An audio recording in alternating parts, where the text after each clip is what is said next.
মিছিল নিয়ে গিয়ে ব্যাংক দখল করা যায়, এটা আমি শুধু একমাত্র এই জামাত শিবিরের মতো দলের কাছ থেকে শুনলাম, আর কারো কাছ থেকে শুনি নাই জীবনে কোনোদিন। এই যে 11ই আগস্টের ঘটনা, ইসলামিক ব্যাংকের 500 মিটারের ভিতরে আমি সহ আমার কোনো মিছিল আছে কিনা? আমরা নৈরাজ্যের বিরুদ্ধে মিছিল করেছি, সারা বাংলাদেশে যেরকম মিছিল হয়েছে মতিঝিল এলাকাতেও ঠিক একই রকম করে মিছিল হয়েছে। এস আলমের সাথে আমার জীবনে কোনোদিন কখনো ফোনেও কথা হয় নাই, দেখা হয় নাই, আমি তার চেহারাটাও হয়তো চিনি না। আমার সাথে কখনোই কারো কোনো প্রকার কোনো যোগাযোগ হয়নি।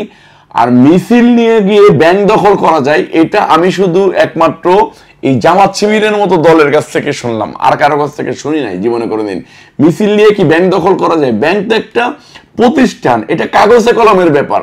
কাগজ কলম ছাড়া পৃথিবীর কোনো কিছু দখল করা যায় কোনোভাবে? কখনো শুনেছেন?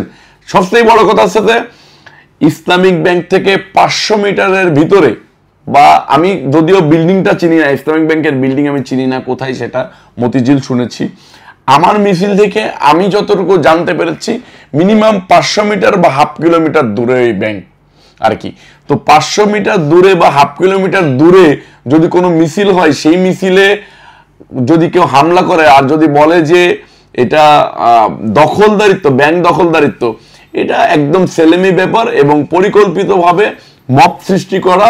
এটা এই গণতান্ত্রিক, নতুন গণতান্ত্রিক প্রক্রিয়াকে বাধাগ্রস্ত করে একটা মব সৃষ্টির মধ্য দিয়ে কোনো মানুষের ব্যক্তি ইমেজকে নষ্ট করার ষড়যন্ত্র ছাড়া আমি আর কিছু দেখতেছি না।